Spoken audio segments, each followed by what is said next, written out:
अस्सलाम वालेकुम students, as you know कि जो due to the closure of जो है लाइव क्लासेस की we are going to shift on the online classes.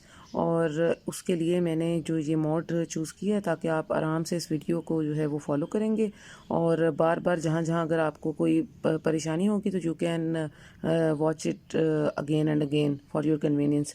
तो हमने frequency limit of the transistor जो है वो टॉपिक पढ़ना था और उसमें आपको पता है टॉपिक नंबर 7.8 है, ये पेज 162 पे।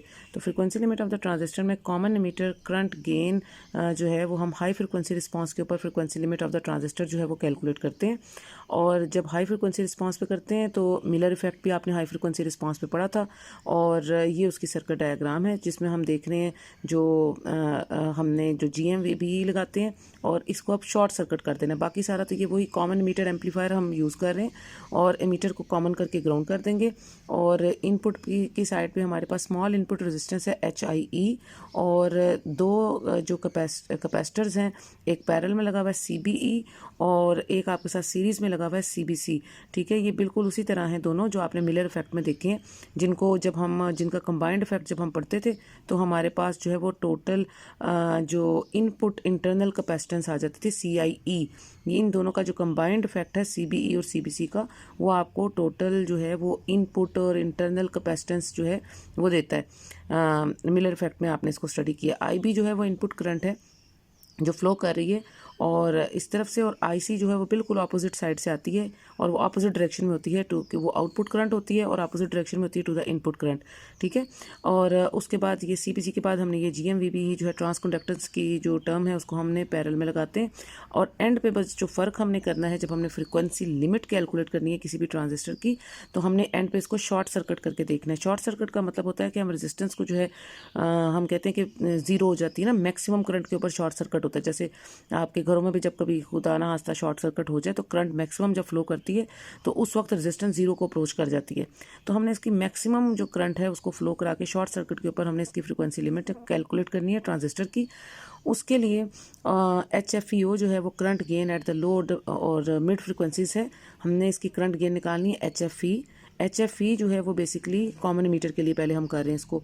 कॉमन एमीटर कॉन्फ़िगरेशन में हम HFE अगर कैलकुलेट करें करंट गेन तो at any high frequency that would be equal to HFE naught. HFE naught जो है वो उसकी इनिशियल वैल्यू, जो आप उसे कह सकते हैं कि लो और मिड फ्रीक्वेंसी रीजन्स के ऊपर जो है वो आप इसको HFE नॉट कहते हैं, और divided by this term 1 + f/f beta whole square under root. ये जो टर्म है ये आपको पता है, ये हाई फ्रिक्वेंसी रिस्पांस के अंदर जो है ये हमने इस तरह से कैलकुलेट किया था इसको।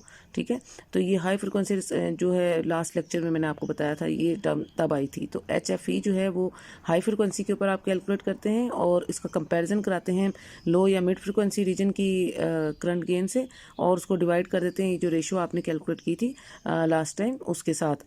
कहाँ कैलकुलेट की थी ये मैं आपको दिखा देती हूँ, मेरा ख्याल है लास्ट पेज पे ही है आपके। जब हमने हाई फ्रिक्वेंसी रिस्पांस पढ़ा था तो ये ratio AV high over AV mid की जो है वो हमने कैलकुलेट की थी, और ये वाली, ठीक है, पेज 161 पे। तो वहाँ पे हमने ये देखा था कि जो रेशो है AV high over AV mid ये बराबर होती है इस फैक्टर के 1 + f/f2 whole square under root. ठीक है, इसकी इस टर्म की। तो इसी टर्म को हमने इधर हाई फ्रिक्वेंसी रिस्पांस के लिए जो है वो यहाँ पे जब हमने करंट गेन पढ़नी है तो हमने इस तरह से इसको कैलकुलेट किया with respect to the low और मिड फ्रिक्वेंसी रीजन। अब यहाँ पे नज़र आ रहा है आपको कि HFE जो है that should be less than HFE not at high frequencies. क्यों? क्योंकि HFE नॉट के साथ ये जो टर्म है नीचे ये डिवीजन में आ रही है चूँकि, तो ये इसकी वैल्यू ओवरऑल जो है वो आंसर को वैल्यू को रिड्यूस कर देती है ना। तो इसका मतलब HFE जो है वो हाई फ्रिक्वेंसीज पे वो लेस है HFE नॉट से, जो कि मिड या लो फ्रिक्वेंसी रीजन में गेन आपने करंट गेन पढ़ा था। तो मिड और लो फ्रिक्वेंसी के हिसाब से जो गेन है वो ज़्यादा है as compare to the high frequency का। तो इसमें अगर आप देखें इस इक्वेशन में कि this equation shows that f is equal, अगर आप f को f बीटा के बराबर कर दें इस लिमिट के ऊपर, तो ये मैंने आपको पहले भी बताया था कि किसी भी लिमिट फ्रिक्वेंसी के ऊपर, चाहे या लो फ्रिक्वेंसी लिमिट निकालें या हाई फ्रिक्वेंसी लिमिट की तरफ निकालें, तो लिमिट्स के ऊपर आपकी जो फ्रिक्वेंसी जो जो फ्रिक्वेंसी ऑफ द ट्रांजिस्टर है वो -3 dB of the frequency of the transistor at which HFE is equal to HFE naught over √2, ये फैक्टर आ जाता है। तो लिमिट्स के ऊपर वो -3 dB गेन आपको देता है, चाहे लो फ्रिक्वेंसी लिमिट में निकालें चाहे हाई फ्रिक्वेंसी लिमिट में निकालें। By the definition HFE is the current gain, और अगर आप इस पर शॉर्ट सर्किट करेंगे यानी रेजिस्टेंस को जीरो करेंगे तो मिलर इफेक्ट की जो इक्वेशन, ये इक्वेशन थी टोटल इक्वेशन जो आपने इंटरनल कैपेसिटेंस की निकाली थी मिलर इफेक्ट से, कि CIE is equal to CBE plus 1 plus GMR into CBC। अगर इसमें आप शॉर्ट सर्किट की, जैसे हमने ऊपर कहा है कि इस सर्किट को हमने शॉर्ट सर्किट कर देना मैक्सिमम करंट के लिए और रेजिस्टेंस जीरो को अप्रोच करेगी, तो आपकी CIE जो है वो CBC प्लस CBE इन दोनों के सम के इक्वल हो जाएगी विद शॉर्ट सर्किट। ठीक है, अब शॉर्ट सर्किट में जो limit frequencies for the transistor है उनको हम कैसे डिफाइन करेंगे, ये इसके बैकग्राउंड में ये वाला फार्मूला है, आपको पता है रिएक्टेंस का ऑफ द कैपेसिटर, और रिएक्टेंस ऑफ एनी कैपेसिटर जो है वो क्या किसके इक्वल होता है, that should be equal to 1/2 pi FC, where F जो है वो फ्रीक्वेंसी है और C जो है वो कैपेसिटेंस ऑफ द कैपेसिटर है और XC जो है वो रिएक्टेंस ऑफ द कैपेसिटर होती है। अगर हम इसको कह रहे हैं कि ये बहुत स्मॉल रिएक्टेंस, जैसे हमने यहाँ पे XC को हम HIE कह रहे हैं, स्मॉल इंटरनल जो रेजिस्टेंस है, अगर उससे रिप्लेस कर दें, तो अगर ये जो रिएक्टेंस ऑफ द कैपेसिटर को HIE से रिप्लेस कर दें और फ्रीक्वेंसी ऑफ जो है इस फार्मूले में अगर हम उसको F बीटा जो कि लिमिट फ्रीक्वेंसी है हाई फ्रीक्वेंसी रिस्पांस के अंदर, जो हम इस फार्मूले में देख रहे हैं, इस सर्किट के लिए देख रहे हैं हाई फ्रीक्वेंसी के ऊपर, अगर हम लिमिट फ्रीक्वेंसी के ऊपर इसको कैलकुलेट कर लें F बीटा के ऊपर, तो F को F बीटा से रिप्लेस कर दें और XC को HIE से रिप्लेस कर दें, तो हमारे पास जो C है इसमें अंदर इस फार्मूले में C वो CIE को अप्रोच करेगा। CIE का मतलब अभी आपने देखा है कि जो टोटल इंटरनल कैपेसिटेंस है जो मिलर इफेक्ट से आपको मिली थी हाई फ्रीक्वेंसी रिस्पांस में, तो CIE के इक्वल होगा। ये तीनों चीज़ें अगर मैं इस फार्मूले में पुट करूं तो उसके बाद F बीटा जो है that should be equal to 1/2 pi C की जगह CIE, और ये जो XC है ये इस तरफ जाके डिवाइड हो जाएगा, वो HIE को रिप्रेजेंट कर रहा है, और यहाँ से 1/2 पाई CIE, अभी आपने कहा कि जब आप शॉर्ट सर्किट करेंगे तो CIE would be equal to CBC plus CBE, इन दोनों के सम के इक्वल होगा। ठीक है, तो यहाँ से F बीटा आपने निकाल लिया, ये आपने शॉर्ट सर्किट लिमिट फ्रीक्वेंसी निकाली है कि जब आपका सर्किट जो है वो शॉर्ट सर्किट हो जाए तो उस पर लिमिट फ्रीक्वेंसी F बीटा के इक्वल होती है। उसके बाद the transistor is an operable at frequencies above F beta but the values of HFE below HFE naught. तो आप अगर इसका प्लॉट देखें, बॉट प्लॉट जिस तरह हम कहते हैं, बॉट प्लॉट मैंने आपको पहले भी बताया था, इस तरह का हाई फ्रिक्वेंसी का प्लॉट जो है वो इस तरह मिड रेंज से स्टार्ट होगा और इस तरीके से हाफ प्लॉट है, यानी ये कंप्लीट प्लॉट नहीं है, ये सिर्फ हाई फ्रिक्वेंसी रिस्पांस का प्लॉट है और ये मिड से स्टार्ट होके इस तरह एंड तक जाता है। इसका शुरू वाला जो इनिशियल पोर्शन होता है ना, जो लो से मिड की तरफ जाता है, वो वाला पोर्शन इसमें इंक्लूड नहीं है क्योंकि आप सिर्फ हाई फ्रिक्वेंसी रिस्पांस देख रहे हैं with respect to the mid frequency. अब हमने क्या किया कि बॉट प्लॉट मैंने आपको कहा था, इसलिए जब आप डेसिबल में गेन कैलकुलेट करते हैं, करंट गेन को डेसिबल में लेंगे तो फिर हम उसको बॉट प्लॉट कहते हैं।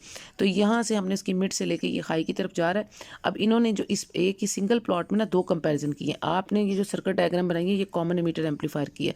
ठीक है, तो आप इसको कॉमन एमीटर एम्पलीफायर के लिए ये बड़ा वाला जो कर्व ऊपर से इस तरह नीचे जा रहा है, this is for the common ammeter amplifier. अगर आप इसको कॉमन बेस कॉन्फ़िगरेशन के लिए पढ़ें तो आप देख रहे हैं कि इसका गेन बहुत स्मॉल हो जाएगा ना, यानी ये जो HFE की जो वैल्यू है वो बहुत स्मॉल हो जाती है डेसिबल में फॉर द कॉमन बेस। ठीक है, तो अभी मैं आगे आपको बताऊंगी कि कॉमन बेस जो है उसकी क्या डिफरेंसेस हैं इसके साथ, कॉमन एमीटर के साथ। तो यहाँ से आप देख रहे हैं कि इसकी गेन स्मॉल हो रही है कॉमन बेस के लिए, और इस तरीके से ये फ्रीक्वेंसी जैसे जैसे इंक्रीज़ हो रही है, ये रेशो F/F बीटा की ना, तो जैसे जैसे फ्रीक्वेंसी जो है वो इंक्रीज़ हो रही है, आप देख रहे हैं कि आगे जाके आपका प्लॉट जो है वो डिके हो रहा है।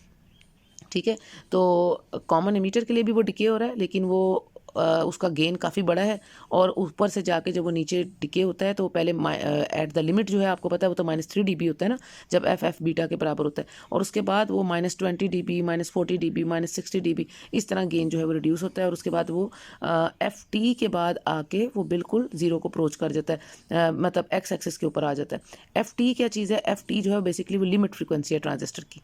ठीक है, और ये हमारा जो बड़ा वाला प्लॉट जो आप देख रहे हैं ये कॉमन एमीटर के लिए, छोटा प्लॉट जो आप देख रहे हैं जिसमें गेन स्मॉल है वो कॉमन बेस के लिए।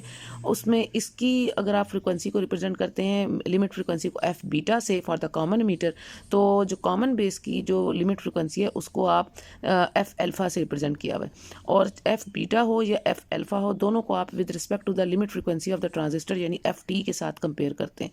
तो जब यहाँ पे आप लिमिट निकालते हैं तो फॉर द कॉमन बेस तो आप उसको F is equal to frequency को जब आप F is equal to FT के ऊपर लेकर जाएंगे, यानी अगर अगर frequency limit of the transistor जो है एफ टी को अप्रोच करेगी तो उस पर आपका जो गेन है एच एफ ई वो 0 डेसिबल को अप्रोच करेगा, या जिसको आप 1 भी कहते हैं, यूनिटी गेन कहते हैं।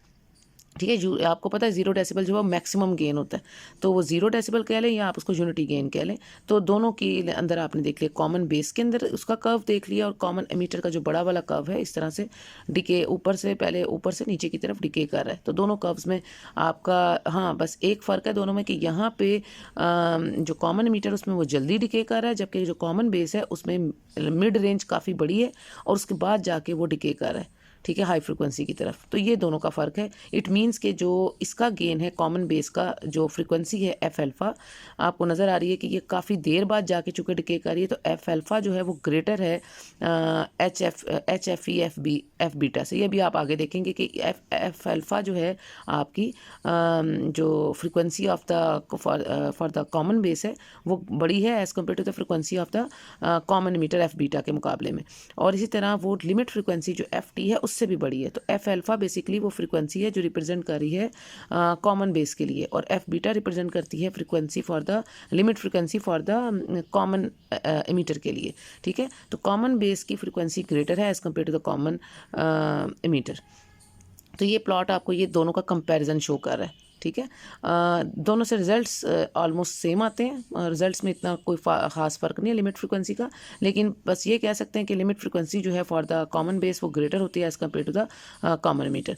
अब यहाँ पे हमने ये कह दिया कि ये फिगर ऑफ मेरिट, ये कंपेयर किया हमने दोनों ट्रांजिस्टर्स को। जब हम दो चीज़ों का कंपेरिजन करें in the same bode plot तो फिर हम उसको फिगर ऑफ मेरिट कहते हैं ना। तो ट्रांजिस्टर की ये फिगर ऑफ मेरिट है with frequencies well below F beta, well above the F beta. अगर फ्रिक्वेंसीज जो है एफ बीटा से ऊपर लेके जाने की कोशिश करेंगे, यानी फ्रिक्वेंसी को इंक्रीज करेंगे एफ बीटा से, तो आपकी जो रेशियो है एफ ओवर एफ बीटा ये वेरी मच ग्रेटर देन 1 होगी। यानी आप एफ ओवर ये लिमिट के ऊपर एफ बराबर हो जाएगा ना एफ बीटा के, इस लिमिट के बाद मजीद अगर आप फ्रिक्वेंसी को इंक्रीज करने की कोशिश करेंगे देन एफ बीटा, तो उसकी इट मीन्स कि आप इस ratio F over F beta को इंक्रीज कर रहे हैं ना। और जब ये बहुत इंक्रीज हो जाएगी तो ये जो आपने पीछे अभी करंट गेन का फार्मूला लिखा है H F E is equal to H F E not over this, तो ये फार्मूला अब आपका क्या हो जाएगा, H F E is equal to H F E not over one plus F over F beta whole square under root. इस फार्मूले में एफ ओवर एफ बीटा की रेशियो बहुत बड़ी हो जाएगी 1 से।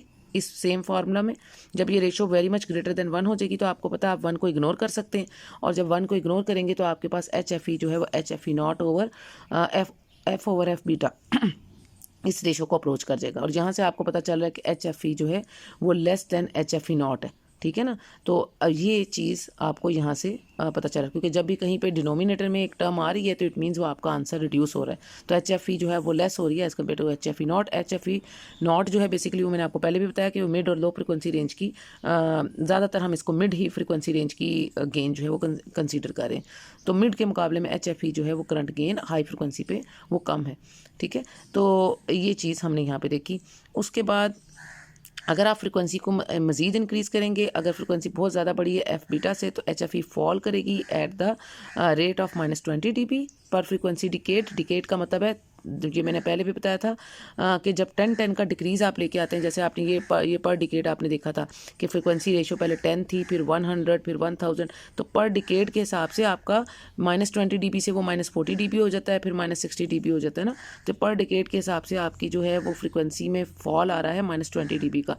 और and the curve is extended to the frequency है F is equal to F T. F T मैंने आपको बता दिया, एफ टी जो है frequency limit of the transistor है where H F E has fallen to unity और 0 decibel.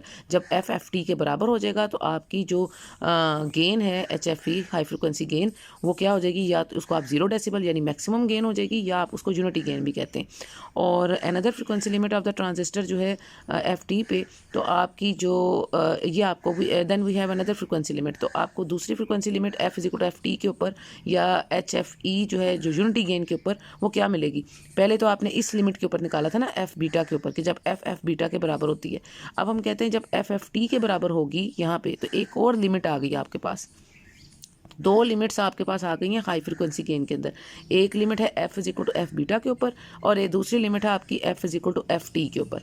ठीक है, तो दोनों में अब आपने देखना F is equal to F T जब आपका होगा तो उस वक्त क्या आपका होगा जी, यूनिटी गेन आ रहा है। इट मीन्स अब आपकी ये जो एच एफ ई थी इस फार्मूले में, वो एच एफ ई अब आपकी यूनिटी हो गई। ठीक है, और एफ ओवर एफ बीटा जो है, अब उसकी जगह आप क्या लिख सकते हैं इस फार्मूले में, एफ टी को अप्रोच कर रहा है ना, तो एफ की जगह अब आ जाएगा एफ टी और नीचे वही है एफ बीटा, और चूंकि ये ratio very much greater than 1 है तो 1 को आप इग्नोर कर देंगे इस फार्मूला में, तो ये इस तरह से आ जाएगा, ऊपर एच एफ ई नॉट ही रहेगा।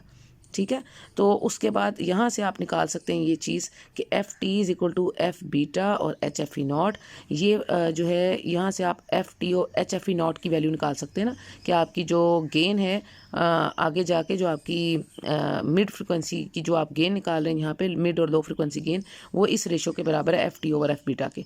ठीक है, ये फार्मूला आप बाद में न्यूमेरिकल्स में भी यूज़ करते हैं।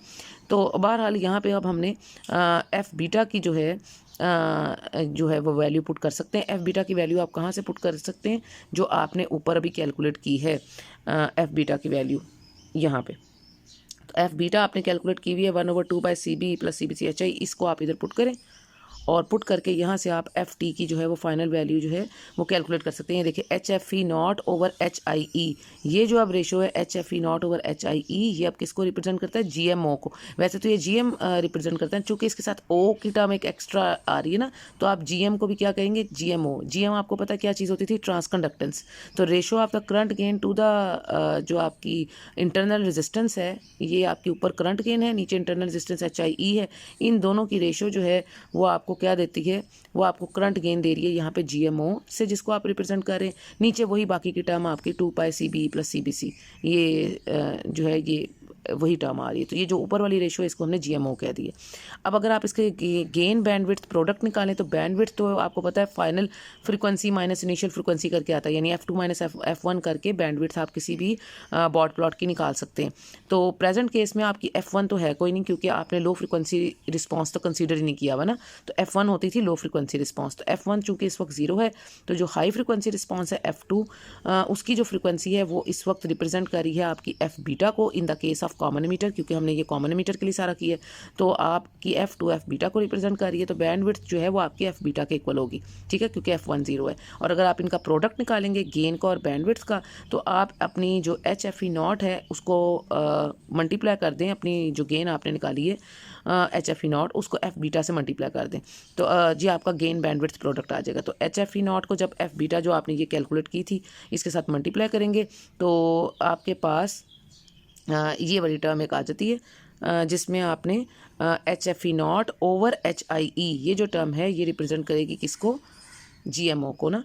तो ये टर्म जी एम ओ को रिप्रेजेंट करेगी और बाकी नीचे वही टर्म रहेगी। तो जब H F E not over H I E की जगह जी एम ओ आ जाएगा और बाकी नीचे 2π/CBE प्लस CBC वाली टर्म जो है ये रहेगी गेन बैंडविड्थ प्रोडक्ट में। तो ये था आपका कॉमन फ्रिक्वेंसी लिमिट निकाली है हमने कॉमन एमीटर के लिए। सिमिलरली आप फ्रिक्वेंसी लिमिट जो है वो कॉमन बेस में, चूँकि हमने एमीटर का पढ़ लिया तो बेस का भी आप साथ ही कंपेरिजन में देख लें कि कॉमन बेस में क्या हाई फ्रिक्वेंसी के ऊपर आप फ्रिक्वेंसी लिमिट कैसे निकालते हैं। At mid frequency the relation between alpha mid age the current gain of the common base configuration and any frequencies. अब दोनों में फ़र्क क्या है, इसको रिप्रेजेंट हम करें अल्फा से, ये बिल्कुल उसी तरह है जैसे अभी हमने पीछे कॉमन एमीटर के लिए पढ़ा कि एच एफ ई इक्वल होता है H F E not over 1 plus F over F beta whole square under root. ये वही फार्मूला है जो आपने इधर पीछे इधर यूज़ किया है ये वाला।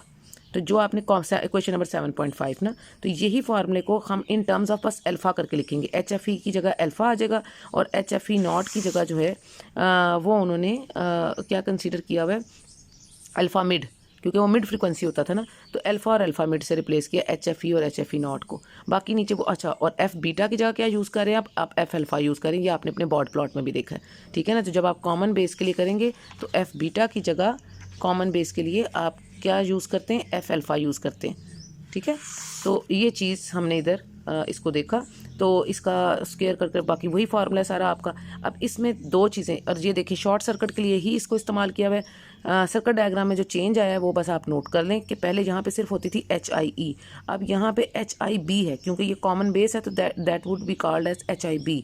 और एच आई बी जो है वो बराबर होती है, या आपने अपने लास्ट सेमेस्टर में भी पढ़ा होगा कि एच आई बी और एच आई ई का आपस में क्या रिलेशन है। तो एच आई बी जो है that should be equal to H I E over 1 plus H F E. ठीक है। तो ये चीज़ HIB की वैल्यू है जो आपने इधर यूज़ करनी है। और उसके बाद कॉमन बेस के लिए, बेस देखें नीचे आ गया है, इमीटर ऊपर चला गया है। पिछली डायग्राम में अगर आप देखें तो आपका इमीटर नीचे होता था और बेस ऊपर होता था क्योंकि वो कॉमन इमीटर था। अब ये चूँकि कॉमन बेस है तो कॉमन बेस के लिए आपका बेस नीचे आएगा जिसको आपने ग्राउंड करना है और ऊपर इमीटर होगा। और ये उसी तरह आपकी HIE की जगह HIB आ जाएगा। और HIB में चूँकि ये रेशो है, लेकिन हम हमेशा कहते हैं कि HFE चूँकि वेरी मच ग्रेटर देन 1 होता है तो हम ये 1 को इग्नोर करके तो HIB को ले लेते हैं HIE ओवर HFE, ये इसको अप्रोच कर जाता है। उसके बाद हमने CBE जो है अब अकेला CIE को रिप्रेजेंट कर रहा है यहाँ पे क्योंकि CBC 0 हो गया। ये मेन चेंज आया है कॉमन बेस के लिए। CBC आपका 0 हो गया है, वो जो पहले सीरीज में लगा होता था कॉमन एमीटर के लिए ये चीज़। तो ये पहले कभी 0, ये ब्लॉकिंग कैपेसिटर आपका होता था, ये पहले जो है वो इस तरह सीरीज़ में लगा होता था। लेकिन अब जब हम कॉमन बेस को पढ़ेंगे तो आपका CBC जो है वो 0 को अप्रोच करेगा और आपके पास सिर्फ क्या रह जाएगा CBE। और वो अकेला CBE जो कि CIE पीछे हमने जब मिलर इफ़ेक्ट पढ़ा था तो मिलर इफ़ेक्ट में एक तो शॉर्ट सर्किट वाली हमने लगाई थी ना ये चीज़ मिलर इफेक्ट में कि CIE बराबर है CBC plus GA1 plus GMR। तो R को जब 0 करते थे तो वो इस सम के इक्वल अप्रोच कर जाता था शॉर्ट सर्किट के लिए। अब CBC भी 0 कर देंगे इस फार्मूले में तो आपका CIE जो है वो CBE के बराबर हो जाएगा। ठीक है, तो ये इस चीज़ ये यहाँ से आई है ये चीज़ कि CIE जो है वो CBE के बराबर है क्योंकि आपने CBC को 0 कर दिया है। ये एक चेंज लेके आए हैं। दूसरा आपका HIB जो है वो मैंने आपको बता दिया वो HIE ओवर 1 प्लस HFE है जिसमें 1 को इग्नोर करके आपकी ये रेशो आ जाती है because HFE is very much greater than 1। बाकी GMVBE पहले हम लगाते होते थे कॉमन एमीटर के लिए, अब GMVBE की बजाय GMVEB कहेंगे, ये फ़र्क आएगा। BE की जगह EB कहेंगे क्योंकि कॉमन बेस है तो जो कॉमन होता है उसको बाद में लिखते हैं। पहले VBE इसलिए कहते थे कि E कॉमन एमीटर कॉमन होता था, अब VEB कहेंगे बिकॉज बेस इज कॉमन। ठीक है, तो ये एक चेंज आएगा इसमें। एक मैंने आपको चेंज कह दिया कि ये वाला आ गया कि इसमें CBC 0 हो जाएगा। दूसरा चेंज मैंने आपको कहा कि HIE की बजाय HIB आपने लिखना है और HIB जो है वो इस रेशो को अप्रोच कर जाएगा। उसके बाद तीसरा चेंज मैंने आपको कहा है कि VBE की बजाय GMVEB अब आप यूज़ करेंगे। बाकी सारा वही चीज़ है जैसे आपने अच्छा। और वो जो CB जो पहले इस तरह 0 को अप्रोच इसलिए कर रहा है कि जो CBC पहले सीरीज़ में लगा होता था अब वो क्या है पैरेलल में। तो जब CBC पैरेलल में आ जाएगा तो वो 0 को अप्रोच कर जाएगा। ठीक है, तो ये पूरी सर्किट डायग्राम थी फॉर द कॉमन बेस जिसमें मैंने आपको उसका पूरा डिफरेंस पिछली कॉमन एमीटर के साथ बता दिया। तो अब इन चेंजिंग्स की वजह से आपकी जो F अल्फ़ा, क्योंकि अब आपकी लिमिट आती है F अल्फ़ा, पहले आप निकालते होते थे F beta limit frequency for the common ammeter, अब आप निकालेंगे F अल्फ़ा। और F अल्फ़ा भी आपने उसी फार्मूले से निकालना है जैसे पहले आपने F बीटा यानी रिएक्टेंस का जो फार्मूला आपने यूज़ किया था पीछे, उसी से आप F बीटा जैसे निकाली थी ना रिएक्टेंस का फार्मूला इस्तेमाल कर XC = 1/2πfc। तो अब आप उसी तरह यही फार्मूला इस्तेमाल करते हुए जैसे आपने F बीटा निकाली थी 1/2πCIE और HIE, अब आप कहेंगे F अल्फ़ा = 1/2πCIE और HIB। ठीक है, ये चीज़ इसमें अब आ गई है। और 1/2πCIE अब आपने खुद कहा है कि अब CIE जो है वो CBC चूँकि 0 हो गया तो CIE जो है वो अब किसको रिप्रेजेंट करती है CBE को, तो ये CBE हो गया। और HIB जो है वो रेशो किसके बराबर है, HIB इसको अप्रोच करती है, ratio of HIE over HFE। ठीक है, दोनों की वैल्यूज़ पुट की हैं हमने और वैल्यूज पुट करके अब हमने इसको वेयर HFE ओवर HIE जब गेन ओवर आपकी इंटरनल रेजिस्टेंस उसका रेशो आपको पता है वो GM को रिप्रेजेंट करता है ट्रांसकंडक्टेंस की टर्म को, और नीचे बाकी 2π CBE उसी तरह। ठीक है, तो ये फाइनली आपने F अल्फ़ा की वैल्यू निकाली। F अल्फ़ा और F बीटा में क्या फ़र्क है, F alpha for the common base जो आपकी फ्रीक्वेंसी लिमिट है ऑफ द ट्रांजिस्टर, और F बीटा होती है फॉर द कॉमन मीटर, ये फ़र्क है। और इसमें जो थोड़े चेंजिंग्स आई हैं डायग्राम में और वैल्यूज़ में वो भी मैंने आपको बता दी। और पीछे हमने एक बात की थी, मैंने आपको कहा था कि F अल्फ़ा जो है वो ग्रेटर होगा F बीटा से, क्योंकि आपने देखा था कि जब आपने इसका बॉड प्लॉट बनाया था तो ये इसका बॉड प्लॉट था और आपने देखा कि इसकी फ्रिक्वेंसी बहुत आगे जाके कॉमन बेस के लिए फिर जाके डिके होती है, जबकि F बीटा जो था वो थोड़ी सी आगे गई थी मिड से और फिर वो डिके हो जाती थी। तो इट मीन्स कि F अल्फ़ा की वैल्यू बहुत आगे है, यानी बहुत ज़्यादा है as compare to F beta ना। F बीटा देखें पीछे है, F अल्फ़ा उससे काफ़ी आगे है। तो यहाँ से हम ये कह सकते हैं ना कि आपके पास ये जो है F अल्फ़ा, अगर आप ये फार्मूला निकालें गेन का, गेन यहाँ पे HFE जो है ना वो रिप्रेजेंट करती है ratio of F alpha over F beta को। तो ये आपने फार्मूला याद रखना है कि जो गेन है वो एफ अल्फ़ा और एफ बीटा की रेशो को रिप्रेजेंट करती है। तो यहाँ से आप कह सकते हैं कि एफ अल्फ़ा जो है वो ग्रेटर है as compared to the product of ये current gain H F E into F beta which is the frequency limit of the transistor for common emitter. ठीक है, तो F alpha is the frequency limit of the transistor for common base. तो ये is greater है F alpha की value H F E F beta से। और दूसरा रिजल्ट हमने ये निकाला है कि एफ अल्फ़ा जो है वो जो frequency limit of transistor F T से भी बड़ी है। अब ये जो है कहाँ से आती है, एच एफ ई जो है हमने कहा जैसे एच एफ ई रेशो थी F alpha over F beta की, इसी तरह H F E is the ratio of F T over F beta. ठीक है, तो एफ टी जो है वो आपके पास क्या होती है, फ्रिक्वेंसी लिमिट है ना। तो एफ टी चूँकि frequency limit of the transistor है, तो एफ बीटा की अगर आप वैल्यू पुट करें, एफ बीटा जो है वो बेसिकली किसको रिप्रेजेंट करती है, एफ बीटा यहाँ से अगर आप देखें ना तो एफ बीटा रिप्रेजेंट करती है F alpha over H F E. ठीक है ना, तो एफ बीटा जो है वो F alpha over H F ई को शो करती है। तो एच एफ ई कैंसिल हो जाएंगे, तो यहाँ से आप निकाल सकते हैं ना कि एफ अल्फ़ा जो है वो ग्रेटर है F frequency limit of the transistor F T से। तो ये दो रिजल्ट्स आपको मिलते हैं कि एफ अल्फ़ा एफ बीटा से भी बड़ी है गेन और एफ बीटा के प्रोडक्ट से, और एफ अल्फ़ा जो है frequency limit of the transistor से भी बड़ी है। वेयर एफ अल्फ़ा जो है वो फ्रिक्वेंसी है जो आपने कॉमन बेस के लिए कैलकुलेट की है। ठीक है, तो कॉमन बेस की फ्रिक्वेंसी ज़्यादा होती है, हाँ गेन कम होता है। अब आप ये देख लें पीछे, फ्रिक्वेंसी इसकी बेशक ज़्यादा है कॉमन बेस के लिए, लेकिन गेन की वैल्यू इसकी कम है as compare to the gain for the common emitter. तो ये दोनों में फ़र्क है। तो उसके बाद अगर आप इसकी कंपैरिजन इक्वेशन हमने ये निकाल ली, common base configuration has greater gain in the bandwidth product than does the common emitter configuration. The parameter F alpha is the figure of merit for the transistor with the base common to input and output. ये main result है कि common base configuration में आपकी gain bandwidth का product बड़ा होगा क्योंकि इसकी फ्रिक्वेंसी बड़ी है, इसलिए गेन बैंडविड्थ का प्रोडक्ट भी बड़ा होगा एज़ कम्पेयर टू द हाँ गेन कम है बेसिकली, लेकिन गेन और बैंडविड्थ का जब आप प्रोडक्ट निकालेंगे तो वो हमेशा बड़ा होगा as compare to the common emitter. ठीक है, तो ये अच्छा क्यों, क्योंकि गेन तो बेशक कम है लेकिन वो जो बैंडविड्थ है कॉमन बेस की वो बड़ी, वो काफ़ी बड़ी है। बैंडविड्थ इसकी बैंडविड्थ एफ अल्फ़ा के बराबर होगी ना, जैसे इसकी बैंडविड्थ जो थी कॉमन एमीटर के लिए वो किसके बराबर थी, वो एफ बीटा के बराबर थी। तो कॉमन बेस के लिए जो बैंडविड्थ है वो एफ अल्फ़ा को अप्रोच करेगी। तो एफ अल्फ़ा चूँकि बहुत बड़ी है as compare to the F beta, तो फ्रिक्वेंसी बड़ी होने की वजह से उसकी गेन और बैंडविड्थ का प्रोडक्ट जो है वो भी बड़ा होगा as compare to the common emitter. तो ये मेन इसका रिजल्ट था। और एफ अल्फ़ा जो है जैसे F beta figure of merit था कॉमन एमीटर के लिए, इसी तरह एफ अल्फ़ा जो है वो फिगर ऑफ मेरिट होगा for a transistor with common base to input and output. ठीक है, तो आज के लिए बेटा इतना, I think it's more than enough. तो आपको अगर ये मैंने लेक्चर इसीलिए आपके लिए प्रिपेयर किया है कि अगर आपको कहीं भी डिफ़िकल्टी है आप बार बार इस लेक्चर को देख सकते हैं और सुन सकते हैं अपनी कंफर्ट के लिहाज से। तो कहीं भी कोई परेशानी हो यू कैन कमेंट मी, ठीक है, और मुझे आप मैसेज पे भी बता सकते हैं। अंटिल देन अल्लाह हाफिज़।